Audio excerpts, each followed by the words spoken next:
राजपूत समाज और बीजेपी। अभी हाल ही में हमें यह देखने को मिल रहा है कि सत्ता पक्ष को लेकर देश में कई बड़े आंदोलन हुए।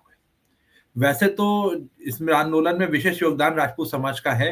हालांकि ये बात अलग है कि राजपूत समाज जो है, क्षत्रिय समाज, वो दक्षिणपंथी विचारधारा से जुड़ा हुआ समाज माना जाता है।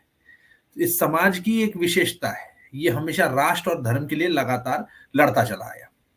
और ये समाज लगातार एक अंतर्द्वंद के चल रहा है, एक अंतर्द्वंद समाज के अंदर चल रहा है, जिसके चलते समाज के अंदर दो धड़े खड़े हैं।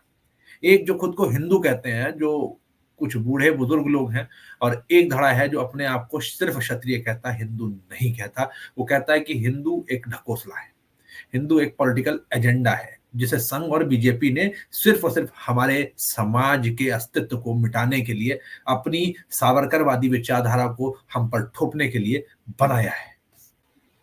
वैसे तो ये चीज काफी लंबे समय से चलती चली आ रही थी, लेकिन 2019 से कह सकते हैं कि एक वैचारिक बदलाव समाज के अंदर विशेष तौर पे आने लगा। दादरी प्रकरण सबको याद होगा, जहां पर माननीय मुख्यमंत्री योगी आदित्यनाथ जी जाते हैं और एक कॉलेज के अंदर मिहिर भोज प्रतिहार की मूर्ति का आवरण करते हैं, जिस मूर्ति के आगे गुज्जर लिख दिया जाता है। यह बात अलग है कि उस समय पर उस गुर्जर शब्द के ऊपर स्टिकर लगा दिया जाता है, लेकिन उस तरह की चीज जो है एक समाज के चंद नेताओं के द्वारा प्रेशर बना के कराई जाती है, और उसको राष्ट्रीय स्वयंसेवक संघ जो है बैक करता है। राजपूत समाज की आइडेंटिटी, राजपूत समाज के महापुरुष, इनको लगातार अन्य वर्गों में बांटने का काम जो संघ के द्वारा किया जा रहा है, उसको लेकर राजपूत समाज के अंदर एक विशेष आक्रोश है। राजपूत समाज का युवा अपने अस्तित्व और अस्मिता और अपने इतिहास को लेकर बड़ा ही सजग है, बड़ा ही क्रोधित है, और बड़ा ही ज्यादा सत्ता पक्ष की तरफ उसका आक्रोश है। और इसके चलते वो किसी भी प्रकार के निर्णय को लेने को तैयार है। और इन जो कारण है, जिस कारण से क्षत्रिय धर्म का, क्षत्र जाति का जो व्यक्ति है, जो युवा है, क्षत्रिय समाज का जो लोग है, वो क्यों सत्ता पक्ष का विरोध कर रहा है, वो कारण मैं आपको आगे वीडियो में बताने जा रहा हूँ। क्षत्रिय समाज के युवाओं का, क्षत्रिय समाज के लोगों का जो विरोध है, उसके कारण कई सारे हैं, परंतु एक मुख्य कारण मैं आपको बताता हूँ: क्षत्रिय इतिहास का विकृतीकरण। क्षत्रिय समाज के तमाम महापुरुषों का इतिहास को विकृत करना, बदल देना, अन्य अन्य समाजों में डाल देना। जैसे कि सुहेल देव बैस को आप राजभर बना देते हैं, गैर क्षत्रियों को हमारा इतिहास बांट देना। फिर पृथ्वीराज चौहान का राजपूत होना स्वीकार करना मना कर देते हैं, मिहिर भोज प्रतिहार को गुज्जर बना देते हैं, दुर्गादास राठौर को तेली प्रधानमंत्री जी अपने समाज का बता देते हैं, चंद्रगुप्त मौर्य को ओबीसी बनाना हो जाता है, अनंगपाल तोमर को जाट बनाना हो जाता है। ऐसे कई सारे अन्य उदाहरण हैं जहां पे क्षत्रिय समाज से जुड़े जो महापुरुष हैं, उनका इतिहास बदला जाता है। और यहीं तक चीजें नहीं रुकती हैं, हिंदू एकाकीकरण के नाम पे भगवानों की भी जाति जो है बदली जाना शुरू कर देते हैं। ये इतिहास में, ये हमारे वेदों ग्रंथों में सर्वित है, एकदम क्लियर है, एकदम साफ बात लिखी हुई है कि भगवान श्री कृष्ण और भगवान श्री राम दोनों ही क्षत्रिय कुल में जन्मे थे, दोनों ही क्षत्रिय थे। एक सूर्य वंश में था, एक चंद्र वंश में था, परंतु भगवान कृष्ण को अहीर बनाना और भगवान राम को मध्य प्रदेश के कुछ क्षेत्रों में आदिवासी समाज से जोड़ देना का काम आरएसएस, जो राष्ट्रीय स्वयंसेवक संघ है, कर रहा है, जिसको लेकर क्षत्रिय समाज के अंदर एक विशेष टाइप का क्रोध है। अलग तरह से इस चीज से वो क्रोधित है। कहीं ना कहीं हमारे इतिहास को, हमारे जो रक्त श्रृंखला है, हमारी पहचान के ऊपर एक बहुत बड़ा कुठाराघात है। इस विकृतीकरण के कारण संघ को दो फायदे होते हैं। एक तो क्षत्रिय विरोधी जातियां जो हैं वो इनके सपोर्ट में आने लग जाती हैं, क्योंकि उनको ये क्षत्रिय बनाने लग जाते हैं, उनको ये महापुरुष देना शुरू कर देते हैं। दूसरा फायदा इनको ये होता है कि जो क्षत्रिय समाज है, इसकी जो पहचान है, जिन वर्गों के पास जाती है, वो ऑटोमेटिकली क्षत्रियों के दुश्मन बन जाते हैं, क्योंकि फिर उनके अंदर भी क्षत्रिय होने का एक ईगो आने लगता है। उनको लगता है कि हम और ये एक है, जो कि होता नहीं। सामाजिक ताना बाना, सोशल फैब्रिक इससे टूटने लगता है। और ये का इस चीज का फायदा संघ उठाती है, और वो तमाम जातियों को छत्री बताना शुरू कर देती है, पर ये नहीं करती है कि वो कोई और वर्ण में भी जा सके। पॉइंट 2 है अग्निवीर जैसी योजना और भारतीय सेना। ब्राह्मण के पास धर्म का धंधा है, बनियों के पास व्यापार था, दलित ओबीसी के पास आरक्षण है, और तमाम राजनीतिक संगठन है, पर ठाकुर के पास किसानी और फौज, यही दो मुख्य पेशे थे। ठाकुर का लड़का सोचा करता था कि वो फौज में जाएगा और अपने देश की सेवा करेगा, या वो किसानी करेगा।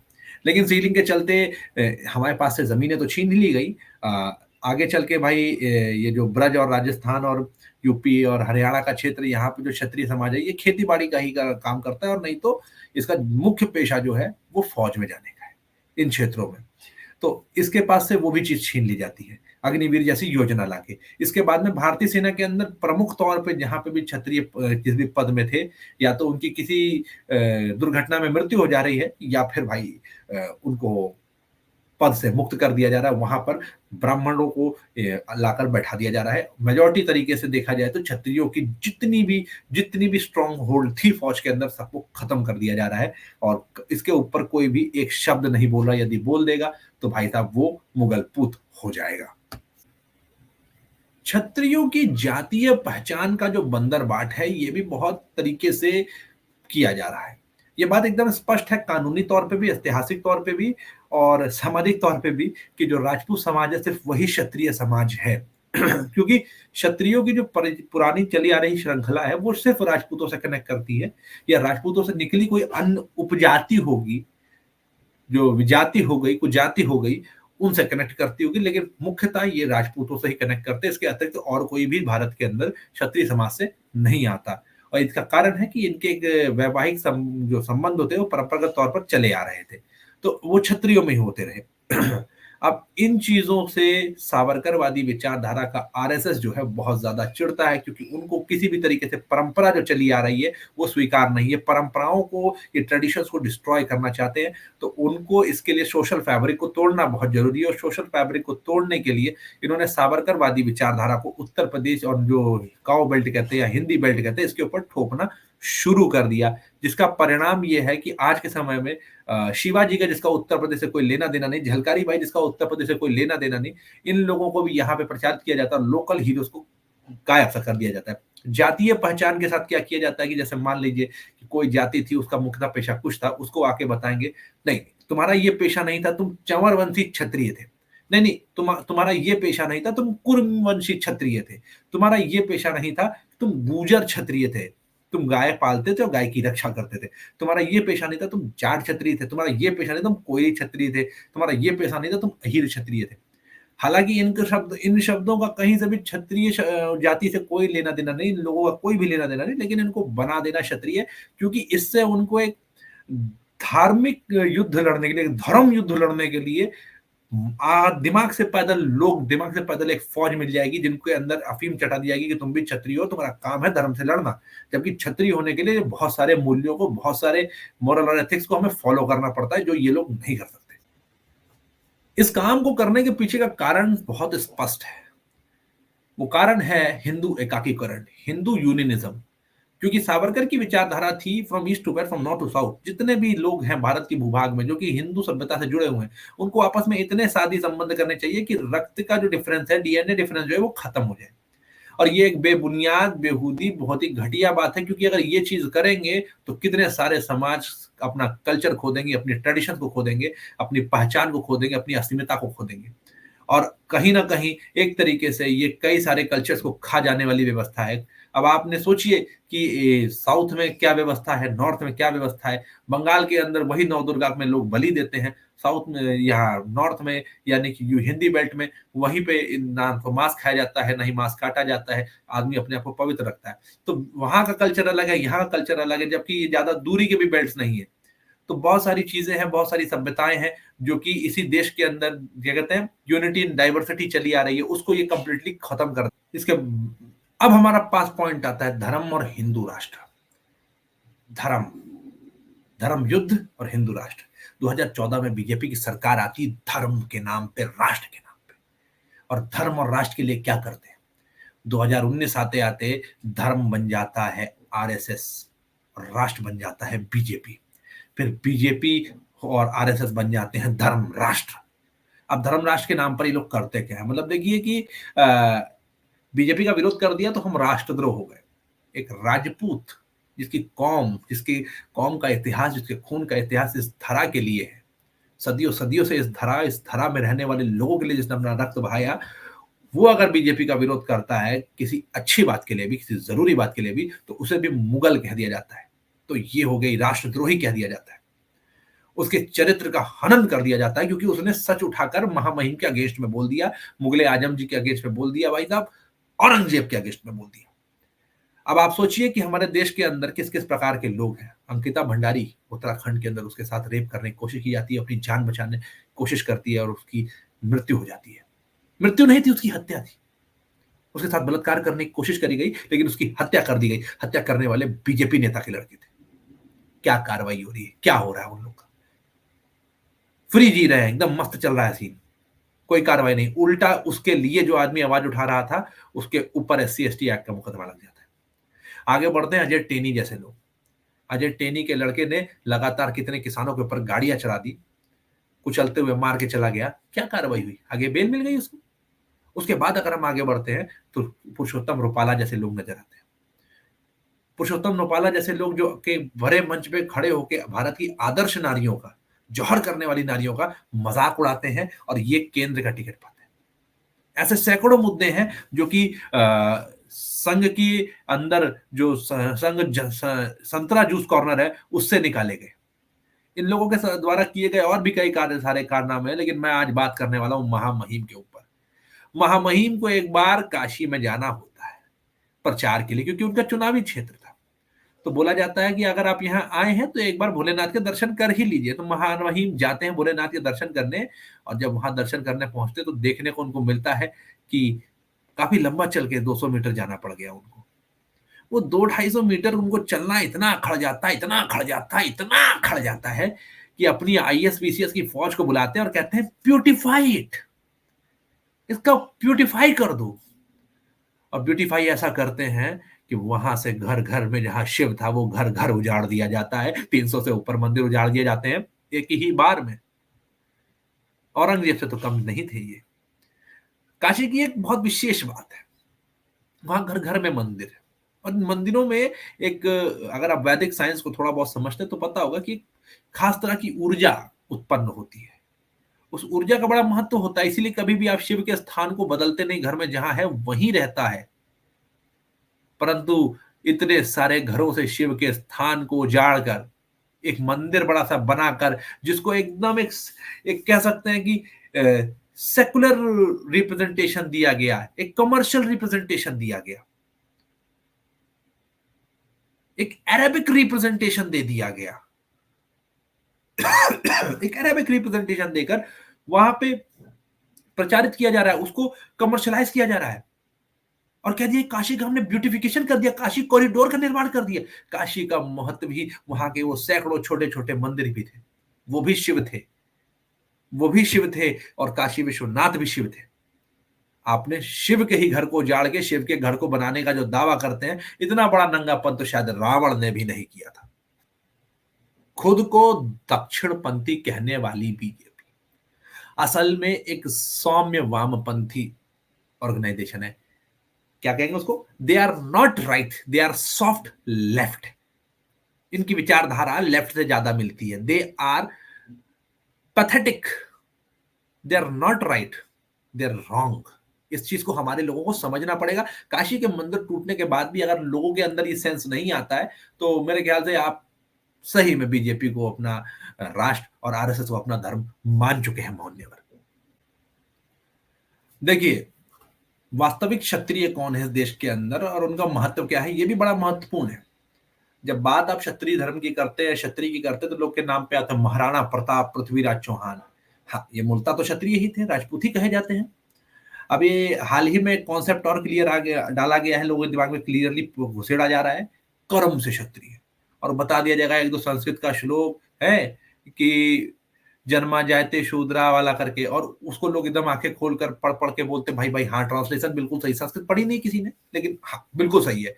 तो मैं आज आपको बताना चाहता हूँ वास्तविक क्षत्रिय है कौन। वास्तविक क्षत्रिय वही है जो आज का राजपूत है।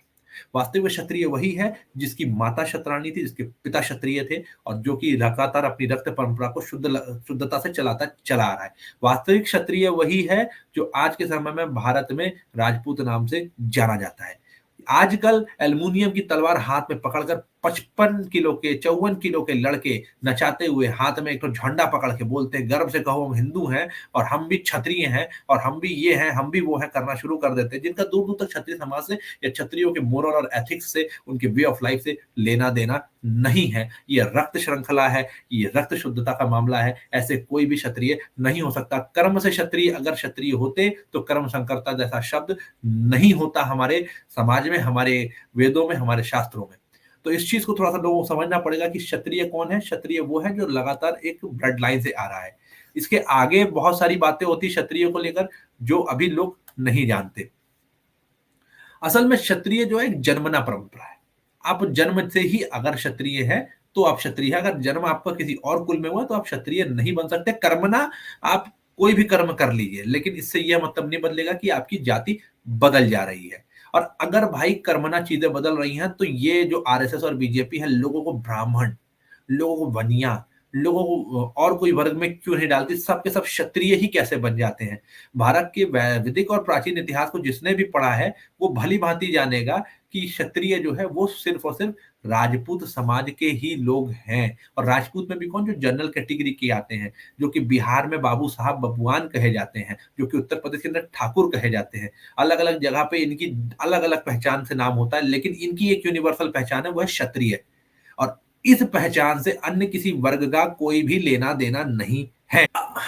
असल में इस पूरे घटनाक्रम के पीछे का कारण ये है कि आरएसएस जो चाहती है इस देश के अंदर दो व्यवस्थाएं बन जाए, एक पुजारी वर्ग यानी कि एक प्रीस्ट, एक नॉन प्रीस्ट, एक गैर पुजारी।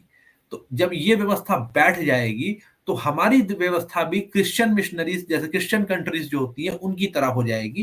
तो उसमें धर्म की सत्ता स्पेसिफिकली एक वर्ग के हाथ में होगी और सारे वर्ग बाकी आपस में इक्वल होंगे। तो आपने अगर इस व्यवस्था को समझना है तो आज जानना है तो आप जाके यूरोपियन कंट्रीज को देख सकते हैं। हालांकि अगर आप भारत के भूभाग की बात करते हो क्षत्रिय का महत्व इतना ज्यादा है, आप समझिएगा इस देश के अंदर अगर कन्वर्जन रुका है तो ये राजपूत का तलवार नहीं रुका। इस देश के अंदर अगर आप हिंदू बने घूम रहे हैं और अपने आप को प्राउडली हिंदू कह के राजपूत को गाली देते हैं तो बुरा मत मानिएगा, आपकी माँ का हलाला नहीं हुआ इसीलिए नहीं हुआ क्योंकि आपके देश में राजपूत था। आप पूरा मत मानिएगा कि आपकी बहन को बुरखा डाल के नहीं घूमना पड़ रहा है क्योंकि इस देश के अंदर राजपूत था। आप पूरा मत मानिएगा, आप डेली उठ के अपने हनुमान जी की पूजा करते हैं, कृष्ण जी की पूजा करते हैं, अपने मनपसंद मंदिर में जाके डेली अपने इष्ट को सर नवाते हैं, अपना सर झुकाते हैं उनके आगे, क्योंकि इस देश में राजपूत था। इस राजपूत का महत्व इस प्रकार से आप समझिएगा कि एक राजा थे, बहुत प्रसिद्ध राजा थे जिनका नाम था दाहिर। दाहिर के पिता चच थे। इन्होंने अपने क्षेत्र में अपने जगह में, दाहिर एक ब्राह्मण राजा था, उनके पिता चच थे। इन्होंने अपनी जगह पे जब गद्दी पे बैठे उन्होंने राजा को जहर देके स्वयं गद्दी पे बैठ गए और जब वो गद्दी में बैठे तो उन्होंने वहां की राजपूत आर्मी को बैन कर दिया, हटा दिया। वहां से राजपूतों का एब्सेंस हो गया। एब्सेंस होने के बाद में उनकी दूसरी पीढ़ी नहीं आती है, दाहिर जो उनके पुत्र थे चच के, उनको मार दिया जाता है। उनकी बेटियां जाके बिन कासिम उठा ले जाता है और अरब देशों में दिनारों में बिकती है। सैकड़ों लोगों का विनाश हो जाता है, सैकड़ों लोगों को झेलना पड़ता है। एब्सेंस में आपको क्षत्रियों की जब बंगाल में नजर आती है तो आपको देखने को मिलता है बंगाल की दुर्दशा। आज भी आप देख ले रहे हैं क्या परिस्थिति है, कितनी बुरी हालत है। जबकि वहां की प्रधान जो मुख्यमंत्री हैं वो एक ब्राह्मण है, ममता बनर्जी इज अ ब्राह्मण। इसके बाद में अगर आप और भी देखना चाहते हैं तो आप कश्मीर की ओर नजर करिए। कश्मीर में भी राजपूतों की एब्सेंस के बाद ही कश्मीरी पंडितों का नरसंहार हुआ, जबकि वो वहां पे स्ट्रॉन्ग होल्ड में थे। कश्मीर के राजा हिमाचल से राजपूतों को वहां पर लाकर बसाना चाहते थे फॉर द प्रोटेक्शन पर्पस, क्योंकि मुसलमानों की जनसंख्या बढ़ गई थी। पर कश्मीरी पंडितों ने उनके अगेंस्ट में विद्रोह कर दिया।